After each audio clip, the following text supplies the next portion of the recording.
Ron Ovitt here with another Take 5, something we bring to you every Monday through Saturday on the Facebook channel for Ron Ovitt and for Logos Institute of Biblical Studies.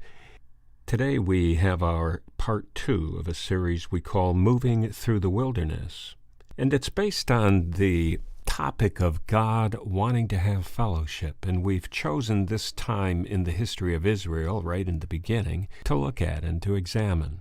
We know from a brief look at Genesis that God was there in the garden, that God fellowshiped with man, and that was the game plan. A lot of times I like to think and get outside the box and wonder to myself, if Adam and Eve didn't sin, I wonder if everyone would still be in the garden. It becomes obvious that when he says go out and multiply and be fruitful and all this, that he's looking for an expansion. The purpose of God would be a world full of fellowship with him, with peace on earth, the Eden experience. But sin destroyed that. And so we're in between those garden experiences now in our lives. Man was kicked out of the garden with a guard put at the door. And when you read Revelation, at the end you'll see that we'll be fellowshipping around the tree of life. God will be there, his people will be there, and joy will be everywhere. A peaceful, eternal existence. So God has always desired fellowship with man. It's not an unmet need. God has no unmet needs. But out of love, he loves us so much he gave his only begotten Son. And I like that verse. God so loved the world. He loves us so. So we find that in this particular time, there's a couple million people massed up in Goshen, and they're beginning to be persecuted by the Egyptians out of their fear that they might be like the Hyksos people and try to take over again. And this 18th dynasty was making sure that wouldn't happen. So they were really working over the Israelites, and all these prayers and such came to God's attention, and he called Moses. So there's this miraculous crossing of the Red Sea, miracle after miracle with the different plagues, and here they are out there being chased, and they get across the sea, and they turn back and look, and here are the Pharaoh and his army on their trail, and all of a sudden the water falls back, they're all drowned, and they miraculously escape that pursuit, and with all kinds of bounty that those people had given them. So here they are on the other side of the water. And it didn't take long for them to realize that they were a little short on supplies, or at least they weren't sure where those supplies would come from, and they began to complain.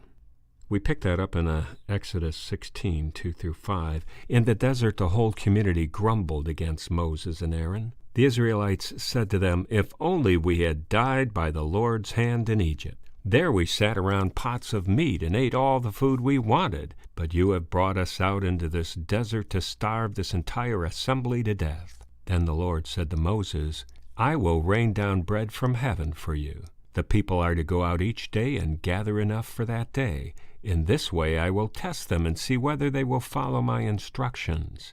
On the 6th day they are to prepare what they bring in, and that is to be twice as much as they gather on the other days." So God heard their cry, and he's going to begin to supply manna. And of course, we read later on it didn't take too long, and they started complaining about the manna. On the surface, some of these complaints may seem legitimate. Maybe you say, well, gee, Rod, they didn't have the supplies. They couldn't see it. They were afraid. Or, they got a little tired of manna. However, learning to understand God and his heart for these people would take some time. Now, some of that should have been evident from the miraculous way Yahweh had fought the battle for them while the Egyptians were in pursuit. They should have said, look, this God is on our side. They were brought to this wilderness scenario for such a purpose, to learn of and from the Creator. God wanted to build the ideal nation, a people of his own, and the place to do that was where no one else would go. It was in that desolate boot camp that they would see the power of God demonstrated over and over again, solidifying in their individual and collective consciousness that Yahweh alone was God, and that a relationship to him would be what they needed most. And isn't that what God tries to show us today? You see, in retrospect, what we find is that those who came out of Goshen never quite acclimated. Perhaps it was the years of multiple gods and divided allegiance that clouded their worldview. You see, that's how it happens. It's the subtle, ever so slight erosion that collapses our faith. Our God wants faith to be singularly focused, no room for sub-gods or divided interests. But that is exactly what happens.